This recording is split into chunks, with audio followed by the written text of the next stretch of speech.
Postal workers rallied across the country over the weekend to protest any plans to privatize or restructure the mail service. Postmaster Louis DeJoy, who abruptly resigned this week, left the U.S. Postal Service vulnerable to attack from the so-called Department of Government Efficiency, which is eyeing layoffs and closing post offices. Already, DeJoy outlined plans to cut 10,000 jobs from the service, and President Trump, Elon Musk, and their allies often talk about privatizing the USPS altogether. In response, hundreds gathered in Boston, Chicago, Los Angeles, Washington, D.C., and other major cities to fight back. One indication that the Trump White House is a serious threat to the U.S. Postal Service is that the ruling class is already making preparations to profit off its demise. In a February memo that was recently flagged by the Revolving Door Project, Wells Fargo laid out a, quote, framework for USPS privatization.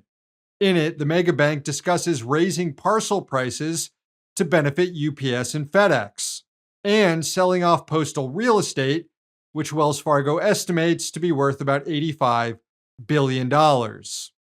Quote, we believe value can be harvested to help underpin the financial burden of separation. In order to provide a satisfactory return for investors, Wells Fargo estimated that parcels currently being shipped by USPS would need to increase in price by between 30 and 140%. That would see some packages that are currently sent out for as little as $6 by the U.S. Postal Service rise to over $14 by a new privatized entity. And Wells Fargo is pretty explicit about who this will benefit, and it's not the USPS or the customer. Quote, we believe raising prices would be likely, which would be positive for FedEx and UPS. Yes, of course, because that's what we all think about when we pay a low price to send a package. Wait a minute, does this hurt FedEx and UPS?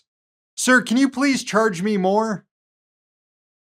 The bank does acknowledge that this will be a heavy lift given the popularity of the U.S. Postal Service and the resistance from its largely unionized workforce, which would likely strike against any privatization scheme.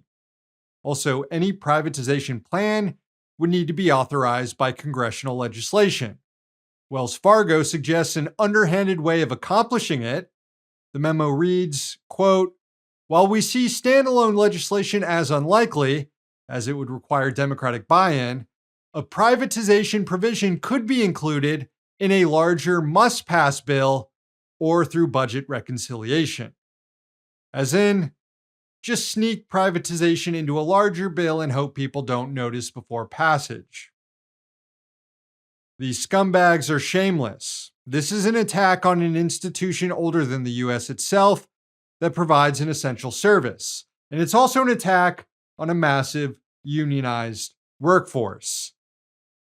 If these guys want to see us go postal to protect the post office, then we will. Hey, thanks for watching. Hit the subscribe button so you don't miss any of our new videos. Also, if you want to see Means Morning News in its complete form, not just the clips we post here, head on over to Means TV and get access to all our new episodes and our entire backlog, plus tons of other great movies and original TV shows.